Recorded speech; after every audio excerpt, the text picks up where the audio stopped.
जय शंभरच्या मित्रांनो स्वागत आहे आपल्या टेक बॉय मराठी या यूट्यूब चॅनलवर। आजचा व्हिडिओ एकदम इम्पॉर्टंट आहे। जसं की थंबनेल तुम्ही बघितला असेल, त्या थंबनेलवरून तुम्हाला समजलं असेल की आजचा व्हिडिओचा टॉपिक कोणता आहे। जसं की तुम्हाला पण माहिती आहे, नेपाळमध्ये जे की यूट्यूब, व्हॉट्सअप म्हणा, फेसबुक ज्या की आता पॉप्युलर जे काही आहेत आपल्या भारतात जे ॲप्स, ह्या संपूर्ण ॲप्स आहेत त्या बंद झालेल्या आहेत, म्हणजे की बॅन झाले आहेत। का बॅन झालेत, कशासाठी बॅन केलेले आहेत आणि हे भारतात बॅन होऊ शकतात का, काय सगळं काय डिटेल्समध्ये मी सांगणार आहे। जसं की मला इंस्टाग्रामवर जी की एका व्यक्तीने मला मेसेज केला, जसं की आपला सबस्क्राईब होता त्याने मेसेज केला की ही जी की आता न्यूज होत आहे ही रिअल न्यूज आहे का फेक न्यूज आहे, सगळं काय तुम्हाला डिटेल्समध्ये सांगणार आहे। सगळ्यात पहिले तुम्हाला सांगतो, जी की ह्या संपूर्ण ॲप्स आहेत त्या नेपाळमध्ये बॅन करण्यात आले, पण याच्या मागे एक सर्वात मोठं जे की कारण आहे ते सुद्धा तुम्हाला मी सांगणार आहे। जे की भारतात बॅन होऊ शकतं का नाही ते सुद्धा सांगतो। त्याआधी तुम्ही आपल्या चॅनलवर नवीन असाल तर चॅनलला सबस्क्राईब करून घ्या, शेजारची बेल आयकॉन ऑन करा, म्हणजे मी इथून पुढे जे व्हिडिओज अपलोड करेन त्याची तुम्हाला जी काही नोटिफिकेशन येऊन जाईल। डायरेक्ट आपल्या मोबाईलच्या होम स्क्रीन जाऊ आणि सगळं काय डिटेल्समध्ये ते जाणून घेऊ। तर आता आपण आपल्या मोबाईलच्या होम स्क्रीनवर आलो आहे। सगळ्यात पहिले तुम्हाला मी सांगतो कोणकोणत्या ॲप्स बॅन झालेत आणि का बॅन झालेत, सगळं काय डिटेल्समध्ये मी सांगणार आणि हे भारतात होऊ शकतं का नाही ते सुद्धा तुम्हाला मी सांगणार। सगळ्यात पहिले तुम्हाला सांगतो, जसं की बघू शकता इथून जी काही आहे एक न्यूज सुद्धा इथून बघू शकता, ही रिअल न्यूज सुद्धा आलेली आहे। नेपाळमध्ये बघू शकता फेसबुक, व्हॉट्सअप आणि 21 म्हणजे 26 सोशल मीडियाच्या काहीतरी ॲप्स, सुरुवातीला 21 ॲप्स काहीतरी बॅन केले आणि त्यानंतर 26 जे काही ॲप्स असेल त्यावर बंदी घालण्याचा निर्णय घेतलेला आहे। पण नेमकी कशामुळे बॅन केले आहेत, का बॅन केले आहेत, सगळं काय तुम्हाला मी सांगणार।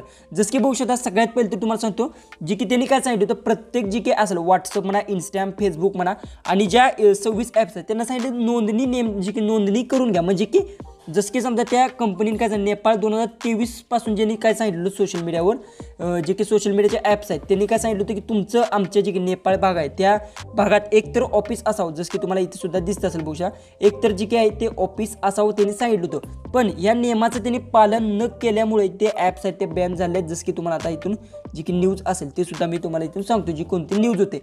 तर त्यांनी काय 17 ऑगस्ट 2025 रोजी सुप्रीम कोर्टात स्पष्ट सांगितलं की नोंदणी न केलेल्या प्लॅटफॉर्म चालू ठेवणे हे कायद्याच्या विरुद्ध आहे म्हणून त्यांनी सांगितलं आणि लगेच जे काही ते ॲप्स आहेत ते बॅन करा असं त्यांनी लगेच सांगितलं। त्यामुळे त्या ॲप्स आहेत त्या बॅन झालेत, तुम्हाला इथून सुद्धा दिसत असेल बघू शकता। जे काही गुरुवार जे काही बैठकी झाल्यानंतर ते संपूर्ण ॲप्स आहेत त्या बॅन करण्यात आलेत। पण कोणकोणत्या ॲप बॅन झालेत, महत्त्वाच्या ॲप झाले, फेसबुक एक झालं, इंस्टाग्राम झालं, यूट्यूब झालं, ट्विटर सुद्धा झालेलं आहे। ज्या महत्त्वाच्या ॲप्स आहेत त्या बॅन झालेल्या आहेत। सरकारने त्यांना जी काही याच्या आधी सुद्धा जी काही नोटीस सुद्धा सेंड केलं होतं की तुम्हाला बाबांनो जी काही असं ऑफिस जी काही आहे आमच्या इथे खोलावं लागेल, त्यानंतरच जे काही ॲप्स असतील त्या चालू राहणार। हे जे काही आहे त्यांनी 2023ला पाठवलं होतं। त्यानंतर जी काही आहेत यांनी जे की नियम आहेत ते पाळले नसल्यामुळे ते बॅन झालेत। आणि जे की आता तुम्हाला सांगतो, जे की आता सध्या त्यांच्यात चालू असणार टिकटॉक एक आहे आणि ट्रू कॉलर आहे आणि अशा कुठल्या बऱ्याचशाच ॲप्ससुद्धा चालू आहेत।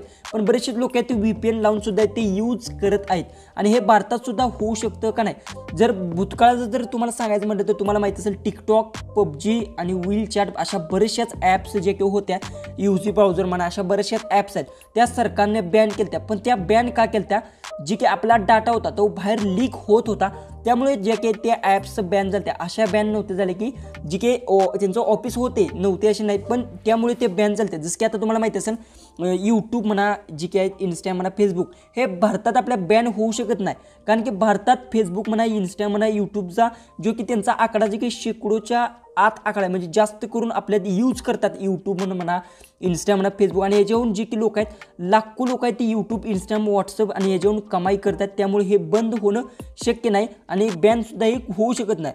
पण जर नेपाळसारखं जर बोलायचं, नेपाळच्या दृष्टिकोनात जर बोलायचं म्हटलं तर हे खूप कमी शक्यता आहे, कारण की ह्या जे ॲप्स आहेत मेन ॲप्स आहेत व्हॉट्सअप आपल्या भारतात बरेचसे लोक जे यूज करतात। जर एवढा जर समजा जर बॅन करायचं म्हटलं तर जी की कंपनी असेल व्हॉट्सअप म्हणा, फेसबुक म्हणा, इंस्टाग्राम ह्यांना जे काही परवडणार नाही, ज्या ह्या ॲप्स आहेत संपूर्ण बॅन करायचं म्हटलं तर हे परवडणार नाही। जे काही आहेत नेपाळमध्ये काय होणार आहे, ह्या अनबॅन होऊ शकतात। जे काही त्यांचे ऑफिस नंतर खोलल्यानंतर जे काही संपूर्ण ॲप्स आहेत ते अनबॅन होऊ शकतात आणि नेपाळचे जे काही सरकार आहे ते सुद्धा अनबॅन करू शकते। त्यांनी सांगितलं आहे ज्यावेळेस ऑफिस खोलतील त्यानंतर संपूर्ण ॲप्स आहेत तो अनबॅन होणार आहेत। तर ही न्यूज खरी आहे, जी की नेपाळमध्ये बरेचसेच ॲप्स आहेत, फेसबुक, इंस्टाग्राम, ट्विटर म्हणा, यूट्यूब म्हणा, बरेचसेच पॉप्युलर ॲप्स आता सध्या बॅन आहेत। बरेचसे लोक VPN लावून सुद्धा यूज करत आहेत, पण हे भारतात आपल्याही होऊ शकत नाही, कारण की भारतात आत्तापर्यंत यूट्यूब म्हणा, फेसबुक म्हणा, इंस्टाग्राम हे ॲप्स बरेचसे लोक यूज करतात आणि जर ह्या ॲप्स जर बंद केल्या तर जे की कंपनी आहे ते पूर्णपणे लॉसमध्ये जाऊ शकते. आणि बरेचसे जे की आहेत तुम्हाला सुद्धा माहिती असेल, जसं की आता यूट्यूब म्हणा, इंस्टा म्हणा, व्हॉट्सअप म्हणा, याच्यावरून बरेचसे लोक कमाईसुद्धा करत आहेत. त्यामुळे हे बॅन होणं शक्यता कमी आहे. पण जर समजा यातून डाटा बाहेर लीक अशा गोष्टी होत असतील तर बॅन होऊ शकतं. व्हिडिओ आवडला असेल तर नक्की चॅनलला सबस्क्राईब करा आणि तुम्हाला ही न्यूज माहिती होतं की नाही ते कमेंट्समध्ये नक्की सांगा. तर चला आपण भेटूया उद्याच्या एक नवीन इंटरेस्टिंग अशा व्हिडिओ